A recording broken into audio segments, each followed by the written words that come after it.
Hello students, आज हम शुरू करने वाले हैं क्लास 10th का चैप्टर 5 लाइफ प्रोसेसेस। और ये काफ़ी बड़ा चैप्टर है। इसको हम एक साथ कवर नहीं करेंगे, हम इसको पार्ट्स में कवर करने वाले हैं। तो अभी हम पढ़ने वाले हैं न्यूट्रिशन इन प्लांट्स। उसके बाद हम नेक्स्ट वीडियो में देखेंगे डाइजेस्टिव सिस्टम, और उसके आगे हम रेस्पिरेटरी सिस्टम, सर्कुलेटरी सिस्टम, वो सब कवर करेंगे। तो अभी हम पढ़ते हैं आज न्यूट्रिशन इन प्लांट्स। और ये जो चैप्टर है ये काफ़ी इंपॉर्टेंट चैप्टर है। इसमें अराउंड 9 to 10 मार्क्स के क्वेश्चंस आएंगे। तो इसको हमें कवर करना है, इस चैप्टर को अच्छे से इसको समझना है। तो शुरू करते हैं। सबसे पहले जानते हैं लाइफ प्रोसेसेस होते क्या है। बेसिकली आप समझो, लिविंग और नॉन लिविंग थिंग का डिफरेंस समझना है। तो लिविंग थिंग्स जो भी ग्रो कर रही हैं, जो मूव कर रही हैं, आप कहोगे ये लिविंग थिंग्स हो गई। सबसे जो बेसिक इंपॉर्टेंट कैरेक्टरिस्टिक होता है लिविंग बींग्स का, वो होता है रिप्रोडक्शन। दैट इज, वो अपने जैसे दूसरे बींग्स प्रोड्यूस कर सकते हैं। कोई भी नॉन लिविंग थिंग अपने जैसा सिमिलर इंडिविजुअल या बींग प्रोड्यूस नहीं कर सकती हैं। साथ ही जो ग्रोथ है, अब आप किसी भी ऑर्गेनिज्म को देख के कैसे कह सकते हो कि ये लिविंग है या नॉन लिविंग है। वो सो रहा है तो आपको कैसे पता चलेगा? If the animal is sleeping, आप कैसे कह सकते हो वो लिविंग है? बिकॉज आपको एक विजिबल मूवमेंट दिख रहा है, वो ब्रीथ कर रहा है ना, ग्रोथ हो रही है। पर मूवमेंट प्लांट्स में नहीं है, तो आप कैसे कहोगे कि प्लांट लिविंग है? आप कहोगे लीव्स ग्रीन है, प्लांट ग्रो कर रहे हैं। बट प्लांट्स जो बड़ी बड़ी ट्रीज होती हैं, आप उनको डेली ऐसे ग्रो होते हुए विजिबली इतना ज्यादा नहीं दिखता है कि डेली आप पहचान जाओ कि वो ग्रो कर रहा है। होता क्या है, जब बॉडी रेस्ट पे भी होती है तो भी हमारे जो प्रोसेसेस हैं हमारी बॉडी में, वो सब कंटिन्यूस वर्क करते रहते हैं, जिससे कि हमारी बॉडी मेंटेन रहे, लाइफ चलती रहे। इसके लिए जो एक्टिविटीज, जो प्रोसेसेस होते हैं हमारी बॉडी में, उन्हें कहा जाता है लाइफ प्रोसेसेस। तो life processes are the basic essential activities performed by living organisms to maintain and sustain life. Basically living beings क्या है? टिश्यूज से बने हैं। टिश्यूज में होते हैं सेल्स, और सेल्स में होते हैं डिफरेंट सेल ऑर्गेनल्स। ये पूरा अगर हम देखें, जो मल्टी सेल्यूलर ऑर्गेनिजम्स होते हैं, ये एक बहुत ही हाईली ऑर्गेनाइज्ड स्ट्रक्चर्स हैं, लिविंग स्ट्रक्चर्स होते हैं। ठीक है, अब ये जो हाईली ऑर्गेनाइज्ड एक ये जो ऑर्डर चल रहा है, टिश्यूज, सेल, सेल ऑर्गेनल्स, एक ये ऑर्गेनाइज्ड ऑर्डर है। अगर इस ऑर्डर में कहीं भी कोई ब्रेकडाउन होता है, कुछ सिस्टम खराब होता है, तो उससे क्या होता है, लिविंग ऑर्गेनिज्म जो है वो उसकी डेथ हो जाएगी, इसमें ब्रेकडाउन हो जाएगा। अब यही ब्रेकडाउन अगर बार बार ना हो, उसके लिए हमारी बॉडी रिपेयरिंग, मेंटेनेंस करती है अपनी आप। हमारे सिस्टम्स अपने आप से हमारी बॉडी को मेंटेन करते हैं, रिपेयर करते हैं। उसके लिए कुछ प्रोसेसेस होते हैं जो लाइफ को मेंटेन और सस्टेन करे रखते हैं। उन प्रोसेसेस को कहा जाता है लाइफ प्रोसेसेस। इसमें जो हमारे लाइफ प्रोसेसेस में इसेंशियल प्रोसेसेस कौन कौन से, इसेंशियल यानी इंपॉर्टेंट प्रोसेसेस, इसमें है न्यूट्रिशन, जो हम खाना ले रहे हैं, उसको डाइजेस्ट कर रहे हैं, उसको प्रोसेस कर रहे हैं, वो होता है न्यूट्रिशन। उसके बाद होता है, एक होता है रेस्पिरेशन। ये जो फूड हमने लिया, अब इससे हमें एनर्जी भी तो चाहिए, हमें कोई काम करना है, हमें उसके लिए एनर्जी चाहिए। एनर्जी कहाँ से आएगी? ये फूड कन्वर्ट करता है एक प्रोसेस के थ्रू ऑक्सीजन के प्रेजेंस में, और इससे रिलीज होती है एनर्जी, और ये कहलाता है रेस्पिरेशन। इसके बाद जो फूड और ऑक्सीजन हमने ली है, वो तो एक जगह आई बॉडी में, अब उसको दूसरे बॉडी के पार्ट्स तक पहुंचाना भी तो है। कैसे जाएगा? खाना आपने खाया और पेट में गया, वहां से डाइजेस्ट होके कैसे आपकी बॉडी के दूसरे पार्ट्स तक जाएगा? उसके लिए हमें ट्रांसपोर्टेशन भी तो चाहिए बॉडी में। तो एक सर्कुलेटरी सिस्टम होता है जो ब्लड के थ्रू सारा न्यूट्रिशन, ऑक्सीजन हमारे डिफरेंट पार्ट्स तक जाती है। इसके अलावा जब कोई प्रोसेस हमारी बॉडी में चल रहा है, तो जब हमारी बॉडी एनर्जी रिलीज कर रही है, तो कुछ उसके बाई प्रोडक्ट्स भी बन रहे हैं। उससे क्या होता है, उनसे कुछ ऐसे वेस्ट प्रोडक्ट्स बनते हैं जो कि हमारी बॉडी के लिए हार्मफुल हो सकते हैं, तो उनका रिमूवल बहुत जरूरी है। वो प्रोसेस होता है एक्सक्रीशन। तो ये इंपॉर्टेंट लाइफ प्रोसेसेस हैं जो कि एट रेस्ट भी होते रहते हैं, ऐसा नहीं है कि हमें विजिबली दिख नहीं रहे, ये अंदर चलते रहते हैं और यही एक लाइफ को सस्टेन करे रखते हैं ये प्रोसेसेस।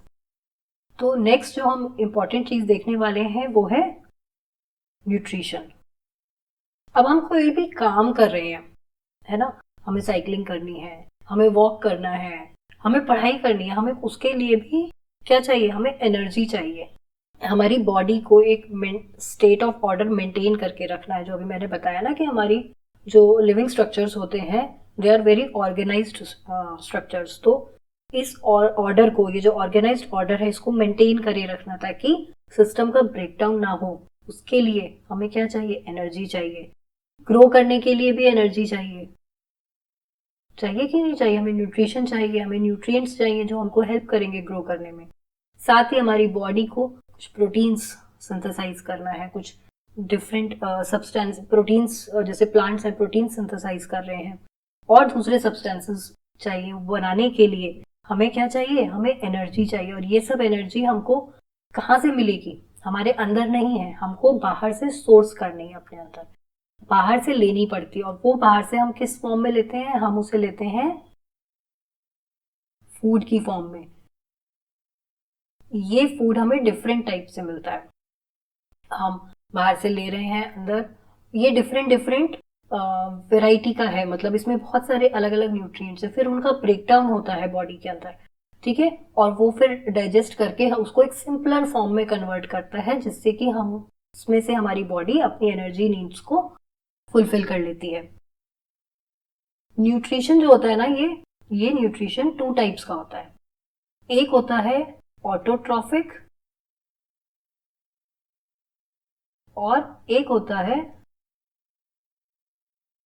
हेट्रोट्रॉफिक। ऑटोट्रॉफिक में क्या होता है, कुछ ऑर्गेनिज्म जैसे कि प्लांट्स हो गए या कुछ बैक्टीरियाज हो गए, ये अपना खाना खुद बनाते हैं, ये कहीं से बाहर से इनटेक नहीं लेते। तो इनको एनर्जी कहाँ से मिलेगी, ये सनलाइट इसको एनर्जी की फॉर्म में यूज करते हैं, साथ में कार्बन डाइऑक्साइड लेते हैं, और इन प्रेजेंस ऑफ क्लोरोफिल और वाटर, है ना, और क्लोरोफिल के साथ, जो क्लोरोफिल कंटेनिंग प्लांट्स होते हैं उनके साथ मिलके ये बनाते हैं अपना खुद का खाना। तो जो भी लिविंग ऑर्गेनिजम्स अपना फूड खुद प्रिपेयर कर रहे हैं उन्हें कहा जाता है ऑटोट्रॉफिक ऑर्गेनिजम्स। हेट्रोट्रॉफिक ऑर्गेनिजम्स वो होते हैं जो अपना खाना खुद प्रिपेयर नहीं करते हैं, और ये दूसरे लिविंग ऑर्गेनिजम्स पर डिपेंड करते हैं अपनी फूड नीड के लिए।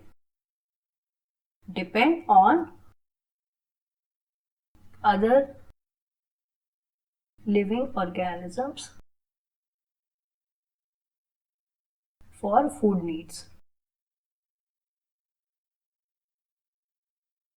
तो अभी हम इनको ही पढ़ेंगे, और आज के इसमें हम सबसे इम्पोर्टेंट जो हम टॉपिक कवर करेंगे वो है फोटोसिंथेसिस। ये जो ऑटोट्रॉफिक प्लांट्स जो ये अपना खाना प्रिपेयर कर रहे हैं सनलाइट के साथ, इसको बोलते हैं फोटोसिंथेसिस। इसको हम अभी डिटेल में पढ़ेंगे।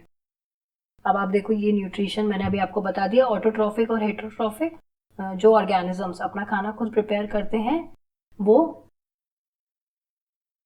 ऑटोट्रॉफिक कहलाते हैं, और जो दूसरे ऑर्गेनिजम्स पे डिपेंड करते हैं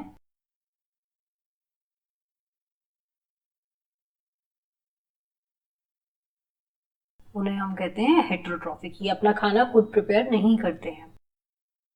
autotrophic nutrition, autotrophic nutrition is a mode of nutrition, है ना, मोड मतलब एक मेथड है न्यूट्रिशन का in which organisms prepare their own food, अपना खुद खाना बना रहे हैं। और किन से बना रहे हैं, सिंपल इनऑर्गेनिक सब्सटेंसेस से अपना खाना खुद बनाते हैं।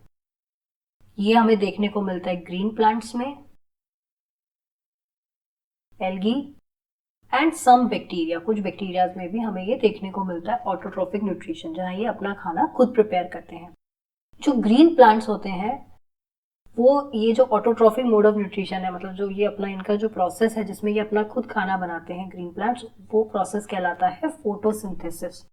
ठीक है, it is a process by which plants prepare their own food with the help of carbon dioxide and water in the presence of sunlight and chlorophyll। sunlight और chlorophyll की presence में कार्बन डाइऑक्साइड और water के साथ मिलके ये अपना खुद का फूड प्रिपेयर करते हैं, ग्लूकोज प्रिपेयर करते हैं। ये जो ग्लूकोज है, कभी कभी प्लांट्स को अगर ज़रूरत नहीं होती है तो ये एक्स्ट्रा ग्लूकोज ये अपने डिफरेंट पार्ट्स में उसको स्टार्च की फॉर्म में स्टोर कर लेते हैं। ऐसे ही ह्यूमंस में भी होता है कि हमारी बॉडी जो है, कई बार जो खाना खाते हैं उसको हमारी बॉडी ग्लाइकोजन की फॉर्म में स्टोर कर लेती है। तो जब भी कभी नीड होती है कि ऐसा टाइम है कि आप जैसे फास्टिंग कर रहे हो तो उस टाइम पे भी होता है कि खाना नहीं खाया तो आपकी बॉडी को एनर्जी मिल जाती है। ऐसा नहीं है कि एक दिन नहीं खाया तो कुछ हो जाएगा। तो वो एनर्जी उसी स्टोर्ड फूड से वो एनर्जी रिलीज होती है और हमको हमारी एनर्जी नीड्स फुलफिल हो जाती हैं। ऐसे ही प्लांट्स में भी जो ग्लूकोज है वो स्टार्च की फॉर्म में स्टोर हो जाता है और जब भी कभी प्लांट को ज़रूरत है फूड की, एनर्जी की, तो वो स्टार्च को यूज़ कर लेते हैं। तो ये मैंने आपको बता दिया अभी। Photosynthesis is the process by which green plant synthesise food from carbon dioxide and water using sunlight. ये इसकी इक्वेशन होती है। In the presence of sunlight and chlorophyll, 6CO2 plus 6H2O gives C6H12O6। ये ग्लूकोज का formula होता है। ठीक है, ये ग्लूकोज बना है C6H12O6 प्लस 6O2 मतलब ऑक्सीजन रिलीज हो जाती है इस प्रोसेस में। ठीक है, तो कार्बन डाइऑक्साइड प्लांट्स ने अपने अंदर ली। वाटर कहाँ से ले रहे हैं? सॉइल से एब्जॉर्ब कर रहे हैं वाटर, रूट से एब्जॉर्ब कर रही है वाटर। कार्बन डाइऑक्साइड एयर से ली। ये दोनों मिलके सनलाइट की प्रेजेंस में और क्लोरोफिल, ग्रीन लीव्स में ही होता है ये प्रोसेस। ठीक है, और ये मिलके बनाते हैं, एक चेन ऑफ रिएक्शंस होते हैं जिनके बाद बनता है ग्लूकोज। ये प्रोसेस कहाँ होता है? क्लोरोप्लास्ट। क्लोरोफिल कहाँ होता है? क्लोरोप्लास्ट में होता है। सेल्स में ग्रीन पिगमेंट कंटेनिंग ऑर्गेनल्स होते हैं जिन्हें हम कहते हैं क्लोरोप्लास्ट। इसके अगर हम स्टेप्स देखें, सबसे पहला होता है absorption of light energy by chlorophyll. सबसे पहले क्या हुआ? क्लोरोफिल ने जो सनलाइट से एनर्जी आ रही है उसको एब्जॉर्ब किया। ये लाइट एनर्जी फिर कन्वर्ट होती है केमिकल एनर्जी में और वाटर को स्प्लिट कर देती है, मतलब ब्रेक कर देती है हाइड्रोजन और ऑक्सीजन में। ठीक है, H2 एंड O2 आयंस में स्प्लिट कर दिया केमिकल एनर्जी ने। जो लाइट एनर्जी आई थी उसको वो कन्वर्ट हुई केमिकल एनर्जी में और उस केमिकल एनर्जी ने वाटर मॉलिक्यूल को स्प्लिट कर दिया हाइड्रोजन और ऑक्सीजन में। इसके बाद एक सीरीज ऑफ प्रोसेस होता है, एक साइकिल होती है और उसके बाद उसमें ये कार्बन डाइऑक्साइड रिड्यूस होके बनाता है ग्लूकोज, यानी C6H12O6। इस प्रोसेस में, इस पूरे फोटोसिंथेसिस के प्रोसेस में, अभी हमने पीछे देखा था, ऑक्सीजन रिलीज होती है एज अ बाई प्रोडक्ट। ये ऑक्सीजन एयर में आती है, इसको हम ब्रीथ कर रहे हैं, हम इनहेल कर रहे हैं फॉर रेस्पिरेशन। साथ ही ग्लूकोज जो है, एक्स्ट्रा ग्लूकोज मैंने अभी आपको बताया था, लीव्स में स्टार्च की फॉर्म में से स्टोर हो जाता है। लीव्स में होता है, कुछ प्लांट्स में उनके कुछ जैसे रूट्स में होता है, जैसे आपकी कैरेट हो गई, रेडिश हो गई, इनमें रूट्स में स्टोर हो जाता है स्टार्च। साथ ही कुछ स्टेम में भी होता है, जैसे आपका पोटैटो हो गया, उसकी स्टेम में ग्लूकोज स्टोर हो जाता है। लीव्स में तो स्टोर होता ही है। ठीक है, पर ये कार्बन डाइऑक्साइड ले कहां से रहा है? मतलब लीव्स में जा कैसे रही है अंदर? प्लांट के अंदर कार्बन डाइऑक्साइड कैसे जा रही है?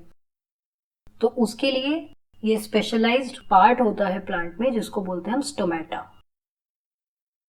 स्टोमेटा के थ्रू जो ये हमारी कार्बन डाइऑक्साइड होती है ये अंदर जाती है प्लांट्स में। यहीं से, इसी स्टोमेटा से फिर रिलीज होती है ऑक्सीजन, साथ ही वाटर भी रिलीज होता है, ट्रांसपिरेशन जिसे हम बोलते हैं कि प्लांट्स वाटर लूज भी करते हैं स्टोमेटा से। बेसिकली जो मैक्सिमम गैसियस एक्सचेंज है वो इन्हीं स्टोमेटा से होता है प्लांट्स में। इसके अलावा और भी दूसरे पोर्शंस होते हैं जहां से गैसियस एक्सचेंज प्लांट्स में होता रहता है, जैसे कि स्टेम्स की सरफेस हो गई, रूट्स की सरफेस हो गई, है ना। यहां से भी गैसियस एक्सचेंज होता है, रूट्स ब्रीथ करती हैं, है ना। लेकिन जो मैसिव, जो सबसे ज्यादा गैसियस एक्सचेंज होता है वो स्टोमेटा से होता है। प्लांट को जब जरूरत नहीं होती है गैस कार्बन डाइऑक्साइड की, जब वो फोटोसिंथेसिस परफॉर्म नहीं कर रहा होता है, उस टाइम पे ये स्टोमेटा क्लोज हो जाता है। जैसे कि आप इस डायग्राम में देख पा रहे होगे, ये देख रहे हो आप, स्टोमेटल ओपनिंग क्लोज्ड है यहाँ पे, और यहाँ पर ये स्टोमेटल ओपनिंग ओपन है। अगर हम स्टोमेटा का स्ट्रक्चर देखें तो इसमें ये ऐसे दो किडनी शेप्ड सेल्स होते हैं जिन्हें बोलते हैं हम गार्ड सेल्स। ये न्यूक्लियस हो गया, ठीक है। इसमें क्लोरोप्लास्ट होते हैं।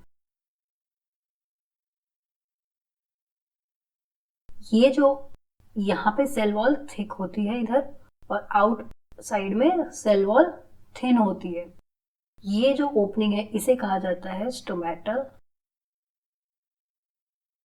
पोर। तो जब ये ओपन होता है तो ये ऐसे खुला होता है, और जब ये क्लोज होगा तो ये ऐसे हो जाता है। अब ये ओपन क्लोज कैसे होता है ये मैं अभी आपको आगे बताती हूँ। तो गार्ड सेल्स का काम क्या होता है, ये जो हमने स्ट्रक्चर अभी देखा, मैंने आपको समझाया ना, ये हैं गार्ड सेल्स। ये किडनी शेप्ड स्ट्रक्चर्स होते हैं, ये गार्ड सेल्स होते हैं। इनकी जो ये इनर सेल वॉल है ये थिक होती है अंदर वाली, और बाहर की जो सेल वॉल होती है ये थिन होती है। ये जो बीच में ओपनिंग है ये होती है स्टोमेटल ओपनिंग। अब होता क्या है, ओपनिंग और क्लोजिंग कैसे होती है, जब यहाँ पे ये जो गार्ड सेल्स हैं, ये जब वाटर इनके अंदर जाता है, ठीक है, तो ये ऐसे स्वेल कर जाते हैं, टर्गर प्रेशर बढ़ता है, स्वेल करते हैं। ये क्लोज्ड स्टोमेटा है। यहां जब वाटर अंदर गया तो ये ऐसे स्वेल कर जाएंगे, और ये ऐसे ओपनिंग यहाँ पे खुल जाती है। और जब इनमें से वाटर रिलीज हो जाता है, जब फोटोसिंथेसिस नहीं हो रहा है, उस केस में ये वाटर बाहर जाता है और ये श्रिंक कर जाते हैं गार्ड सेल्स। और जब गार्ड सेल्स श्रिंक करते हैं तो ये ओपनिंग क्लोज हो जाती है। ये ओपनिंग प्लांट्स क्यों क्लोज करते हैं, जब क्योंकि यहाँ से वाटर लॉस भी बहुत ज्यादा होता है, तो प्लांट अपना वाटर लूज ना कर दे ट्रांसपिरेशन के थ्रू, इसलिए इस ओपनिंग को क्लोज कर देते हैं प्लांट्स जब उन्हें फोटोसिंथेसिस परफॉर्म नहीं करना होता है। इस तरीके से वो अपना वाटर कंजर्व करते हैं। तो ये अभी मैंने बताया आपको कि एनर्जी रिक्वायरमेंट फोटोसिंथेसिस के थ्रू मीट की जाती है। इसके अलावा जो रॉ मटेरियल्स हैं और भी दूसरी चीजें प्लांट्स को चाहिए होती हैं, जैसे कि नाइट्रोजन हो गया, मैग्नीशियम हो गया, आयरन हो गया, फॉस्फोरस हो गया। ये कहाँ से मिल रहा है, ये सब सॉइल से मिलता है प्लांट्स को। जब वाटर एब्जॉर्ब करते हैं तो ये सब न्यूट्रिशन भी, ये मिनरल्स भी प्लांट को वाटर के साथ रूट्स के थ्रू ये एब्जॉर्ब करते हैं। अब नाइट्रोजन से क्या करते हैं प्लांट्स, नाइट्रोजन से प्लांट्स अपना प्रोटीन सिंथेसिस करते हैं। नाइट्रोजन प्रोटीन सिंथेसिस में यूज होता है। तो ये नाइट्रोजन लेते कैसे हैं, ये नाइट्रोजन लेते हैं इनऑर्गेनिक नाइट्रेट्स और नाइट्राइट्स की फॉर्म में, सॉइल से लेते हैं। इसके अलावा ये तो इनऑर्गेनिक हो गया, जैसे फर्टिलाइजर्स वगैरह ऐड किए जाते हैं। जो ऑर्गेनिक कंपाउंड्स हैं, मतलब कि कोई एनिमल की डेथ हुई, उसके डीके के बाद, या जो नाइट्रोजन फिक्सिंग बैक्टीरियाज होते हैं सॉइल में, है ना, वो जो इस नाइट्रोजन को फिक्स कर रहे हैं, एटमॉस्फेरिक नाइट्रोजन को फिक्स करते हैं सॉइल में, उनसे भी प्लांट्स को नाइट्रोजन मिलती है। तो प्लांट्स जो हैं वो सॉइल में से नाइट्रेट्स और नाइट्राइट्स की फॉर्म में नाइट्रोजन को अपने अंदर ले लेते हैं रूट्स के थ्रू वाटर के साथ, और उससे ये बनाते हैं प्रोटीन्स। इसके अलावा उन्हें जो और दूसरे मिनरल्स चाहिए, जैसे मैग्नीशियम, आयरन, फॉस्फोरस, वो भी उन्हें सॉइल से मिलते हैं। नेक्स्ट होता है हेट्रोट्रॉफिक न्यूट्रिशन। हेट्रोट्रॉफिक न्यूट्रिशन क्या होता है कि जो ऑर्गेनिजम्स अपना खाना खुद नहीं बना रहे हैं और दूसरे ऑर्गेनिजम्स पर अपनी नीड के लिए डिपेंड करते हैं, वो कहलाते हैं हेट्रोट्रॉफ्स। ये मैंने अभी आपको पहले शुरुआत में ही बता दिया था। अब इसमें देखो हर्बीवोर्स होते हैं, ठीक है, तो जो हर्बीवोर्स होते हैं ये दूसरे प्लांट्स पे डिपेंड करते हैं अपनी फूड रिक्वायरमेंट के लिए। वहीं कार्निवोर्स जो होते हैं वो दूसरे एनिमल्स पे, दूसरे लिविंग ऑर्गेनिज्म, मतलब प्लांट्स पे डिपेंड नहीं करते हैं, बेसिकली दूसरे एनिमल्स पे डिपेंड करते हैं अपनी फूड नीड के लिए, अपनी एनर्जी नीड्स के लिए। और ओमनीवोर्स जो होते हैं वो दोनों पे डिपेंड करते हैं, प्लांट्स भी और एनिमल्स भी। और उनकी मोड ऑफ न्यूट्रिशन के हिसाब से, मतलब वो सिर्फ प्लांट्स ले रहे हैं या वो एनिमल्स ले रहे हैं, उनका डाइजेस्टिव सिस्टम उसी हिसाब से डेवलप्ड होता है। जैसे हर्बीवोर्स जो होते हैं, जो ग्रास खा रहे हैं, जो लीव्स ले रहे हैं, उनकी स्मॉल इंटेस्टाइन बहुत लार्ज होती है, क्योंकि उन्हें सेल्यूलोज डाइजेस्ट करना है। That takes long time to digest, क्योंकि उसमें लंबा समय लगता है डाइजेशन में, सेल्यूलोज को डाइजेस्ट करने में, इसलिए हर्बीवोर्स में स्मॉल इंटेस्टाइन लंबी होती है। वहीं कार्निवोर्स में कंपैरेटिवली स्मॉल होती है, क्योंकि जो मीट है उसको डाइजेस्ट करने में इतना टाइम नहीं लगता है। तो ये सब चीजें हैं जो हम अभी आगे देखेंगे डाइजेशन में, जब हम डाइजेस्टिव सिस्टम समझेंगे।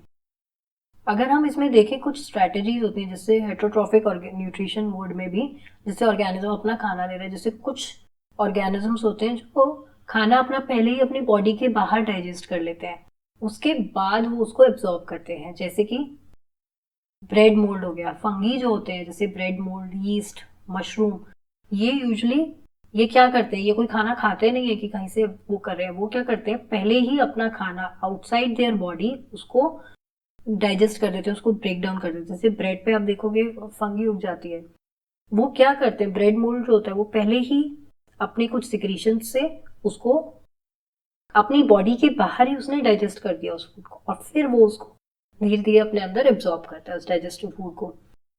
कुछ एनिमल्स, मैक्सिमम एनिमल क्या करते हैं, सीधे हम मटेरियल को अपने अंदर लेते हैं और फिर हम उसको डाइजेस्ट करते हैं।